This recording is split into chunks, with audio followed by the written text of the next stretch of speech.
What is up, guys? 70 Savage here, coming at you today with another exciting video. Today we are going to be doing the wall panels inside the van. If you are new to the channel, this silver blob behind me is actually our camper van, our zombie apocalypse survival vehicle that we have been converting from start to almost finish. We've done everything inside of it, from the electrical system to the water system to a standalone shower and toilet. We just finished a super cool project, which was the rising bed system in the back. So if you're interested in following the rest of this build and watching me travel in this thing when we're done with it, slap that subscribe button below. Enough with the talking, let's go ahead and dive right in. So right now, this is what our build looks like on the inside. As you can tell, we have no wall paneling anywhere on the walls. This is just bare insulation and sheet metal. So for this project, we are going to work our way around the entire inside of the van and cover it with nice 1/4-inch white wall panels. Let's go ahead and start with one of the easier ones, this wall right here. So it's a chilly morning outside in Tahoe today, but we do have the diesel heater firing up right now, and we are gonna go inside the van and make our first template. So this right here is everything we are going to need to make the templates inside the van. We are primarily using this stuff called ram board, which is like really thick craft paper. Its intended purpose is that stuff you lay down when you're doing construction in your regular house. It happens to be rigid enough to be accurate enough to cut plywood from, but at the same time, it's pretty easy to work with. In order to cut it, we're gonna be using some straight edges, our knife here, and then taping pieces together with masking tape.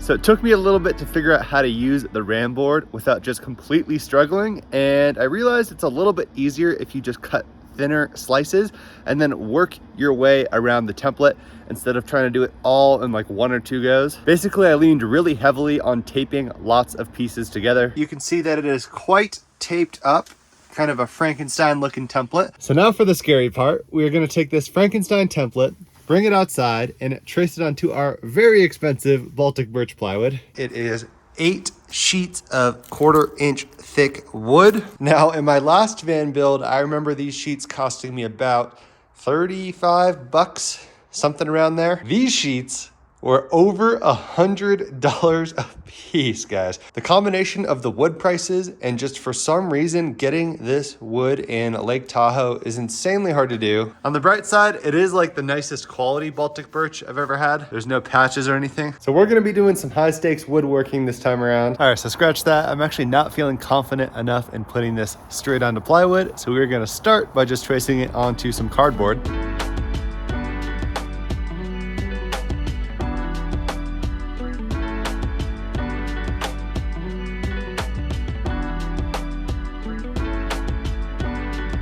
We are about to trace it out with a pencil and then give it the old cutaroo. As far as cutting wood and doing woodworking, these are pretty much the only 2 tools that I use. The jigsaw for the small or curved lines and a track saw for all of the straight lines. This is a great replacement if you do not have space in your shop for a table saw. I will put links to these 2 in the description below.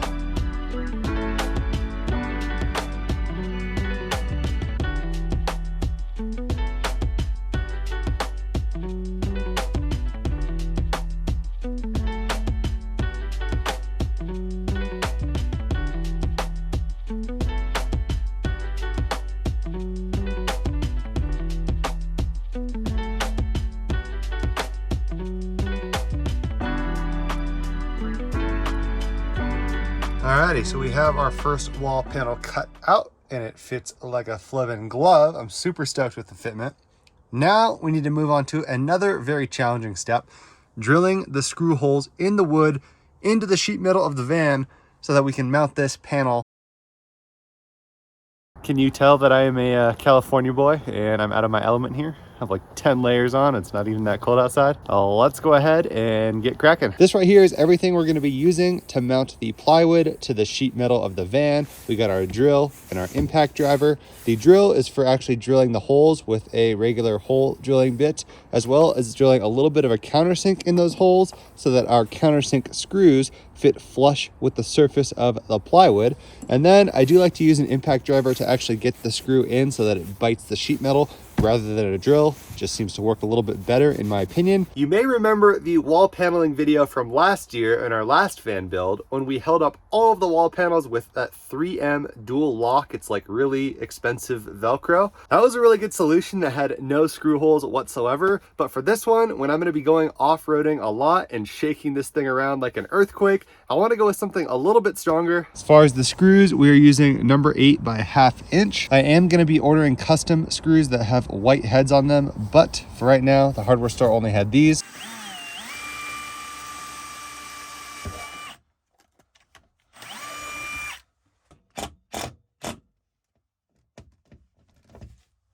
We are going to rust protect the holes that we drilled into the sheet metal by spraying our spray paint into this thing and painting it on the holes we drilled. Alrighty, so we got this puppy screwed in. It is actually pretty dang strong. We got 2 screws towards the top there, 2 in the middle, and a couple at the bottom. Okay, so we put all of the paneling back to give ourselves the official final test fit. And in my opinion, I'm very, very stoked with how this thing turned out. I tried to hide as many of the seams as I possibly could, and the ones that I couldn't, like down here, fit surprisingly close, like 0.5 millimeter or even less. From back here, you can't even tell. We can officially call our first panel done. All right, so to be honest, it took 3 entire work days just for that one first panel. Obviously, I would like to be farther along in this project by now, but sometimes you just gotta take it as it comes. I'm also telling myself that that first one took longer because I'm kind of proving out all the different techniques that I have to use to make these panels. And from now on, there hopefully shouldn't be too much invention needed to finish them. I'm gonna go inside and relax, and I will see you guys mañana. It is time to move on to our next one, which is the sliding door here. All right, so we have finally finished the door panel here. This is actually 2 separate panels. We got one on the bottom and one on the top. This one's really hard to film because I'm constantly in really, really tight spaces that I can't get footage of. It's also incredibly hard to get this curvature on the far side of the door correct because you have such little space to actually mark those curves out. I did make sure that the seam between the 2 panels is almost non-existent. They're pretty much squished together as much as they can be. And then the only other thing is this little door cutout. You have to do something here. You can tell I did something a little bit different with this window where I actually have it behind the panel. And that's because there's already no room at all between the panel and the edge of the butcher block. So I couldn't put the window on the outside or else I wouldn't be able to close the door. And overall, I am very happy with how these 2 panels came out. And I'm even happier that we are finally done with the door panels. Those ones are a lot of work. All right, we got the kitchen backsplash panel done. Came out looking pretty dang good. So now we are completely done with the panels in the front part of the van, the living space. And now we are moving on to the panels in the rear of the van. So if you couldn't tell by now, pretty much every single edge for every single template in the whole van has some sort of random curvature to it. Normally what you do to trace that random curvature is use what's called a scribe tool. You might have noticed that we haven't used a scribe tool for this whole project yet, and that's because we haven't really needed one. So what I've done in order to trace those complex curves on every single edge is this. So let's take this edge right here, which is curved along this rear pillar. All we're gonna do is take the fatty part of our finger, stick it in between the wall and the paper template, use even pressure, pushing it up against the wall, and then trace the whole line down like this. That's gonna allow you to mimic the exact same line that your finger was against. So now after we've made the cardboard version, this is actually the first time this has ever happened to me, but it fits perfectly on the first run of the cardboard. You can see this seam over here goes right along the edge perfectly. That being said, we have a little bit of a problem that we have to work around here, and that is we are not gonna be able to make this out of wood and fit it in there. considering there's stuff poking out on this side and a little bit on this side, there's no way to wedge a solid wood panel back there. So I'm gonna have to cut it into 2 panels in order to be able to get it in and out of the van. So I decided to use this vertical piece of sheet metal right here as the place that we're gonna split our seam for the wall panel, so that on either side or on both wall panels that we make, we can screw them in to that vertical piece of sheet metal and they will be perfectly flush with each other.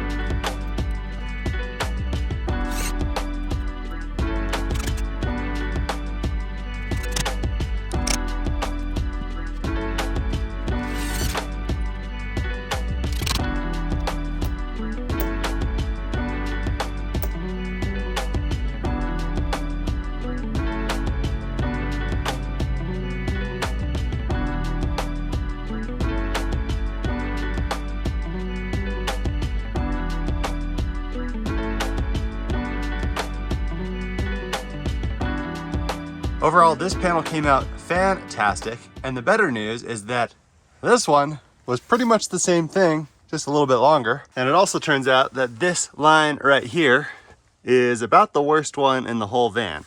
And for some reason, I'm kind of proud of it. I feel like I need to put a sticker that says worst line in the van and just points to it. But on the bright side, I did get extremely lucky with this. Look at that spacing.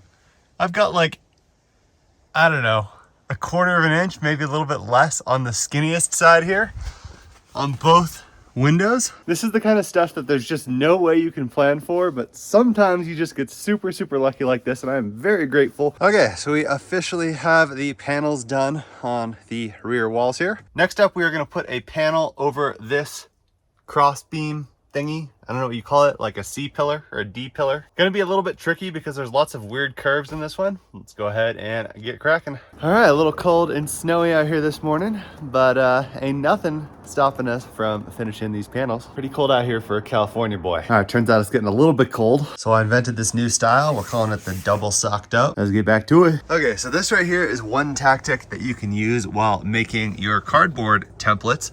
Right here is the factory light that's in the back of the van. I've just put some tape over it. And with this tape over it, it becomes quite easy to trace out the outline of the light that I need to cut the cardboard to. Actually, I just thought of an even better idea. I just popped the light out, held this to the back of it, and it was really easy to trace a perfect outline. Alrighty, so we got our whole rear trim ring thingy done. It came out pretty good overall. There is a little bit of weirdness up in that corner because there's some factory wiring that I really didn't want to mess with too much. So I did leave it exposed. But other than that, all the lines match up really well. I think we can call this done. Time to move on to our final 2 panels, which are the rear doors of the van here. I'm more excited to do these ones than the other ones because these ones don't have windows, which makes them a lot easier.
So we have finally finished cutting 100% of the panels in the van here. They all turned out really well. All of the lines and the edges where they meet each other look really good in my opinion. There's only very, very slight gaps that probably I will only notice in the long run.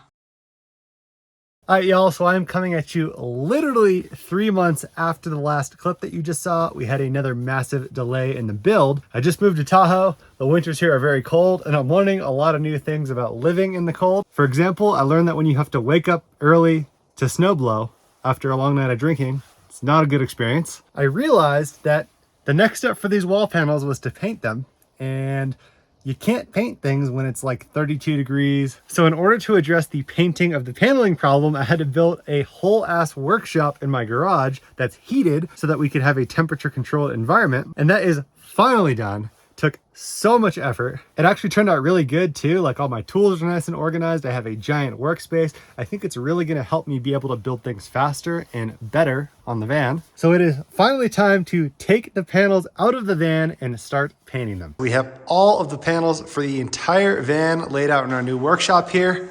By the way, workshop looking pretty dope. So now it's time to hit them with the good old 4-step 7.0 Savage finishing process. Yes, there's a patent pending. It did take me a while to get this finishing process right. And I think for like DIY people like us, this is the way to go.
Alrighty, y'all, so we have finally finished all of the coats of paint that we are going to do on these wall panels. I do have to let you guys in on a little bit of a secret though. I decided to skip the whole coat of polyurethane, so all I did was 1 coat of primer and then 2 coats of paint. Reason for that is because I realized after the first coat, it's a lot more work than I was anticipating. This is the most panels I've ever painted at one time, and it's like, I already feel like I lost 10 years off the life of my back and my freaking knees. So we called it at just 2 coats of paint. It is that urethane paint, however, so hopefully it holds up over time. Nice thing about paint and not putting the coats of polyurethane on it is although it's gonna scratch a little bit easier and mark up a little bit easier, over time, if I decide I got too big of a scratch or if it's looking too crappy, you can just sand it down and put another coat of paint on top. At this point, I'm just trying to justify my own decisions. It's way better to do polyurethane. I was just too lazy to do it. The finish on these things came out beautifully. I have these awesome shop lights that I added in here that create an insane amount of light, so I was able to see all the little tiny details as I was putting the coats of paint on, and the layering came out like flawlessly. Like, this is the best coat of paint I've ever done.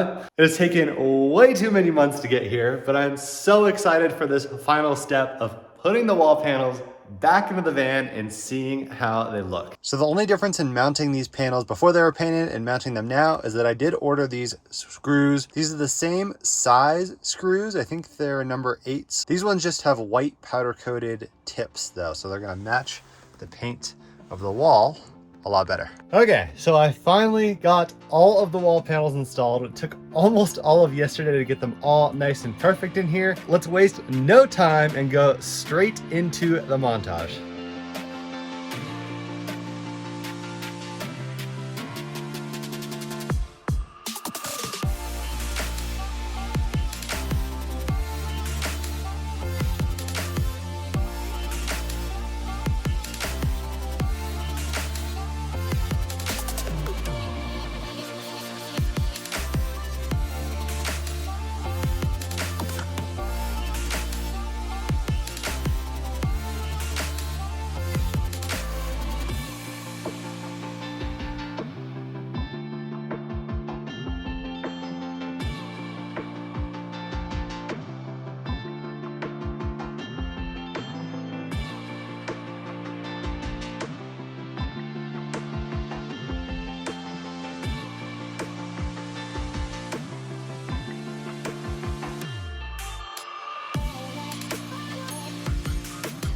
I am super stoked with how these panels turned out. To be honest, it's kind of a little bit emotional because this is really like one of those moments where your vision comes together. It's been almost 2 years since I've kind of envisioned what this interior was going to look like, and it's finally there, so something about that feels really good. That being said, this was the longest project that I've ever had due to all the crazy interruptions with the new job and with the workshop. And I know that this is the first build video I've uploaded in quite a while. So for y'all who stayed subscribed to the channel, I really appreciate you guys. We are gonna keep cranking out YouTube videos. I just got distracted by that little side quest. And if you are new to the channel or not yet subscribed, you already know what to do. Smash that subscribe button. And thank you guys so much for watching this video, especially if you made it all the way to the end right here. I know you guys are the true fans. I hope that you guys learned something from this video and hopefully we're at least a little bit entertained by it. Thank you guys so much for watching the video and I will see you guys next time.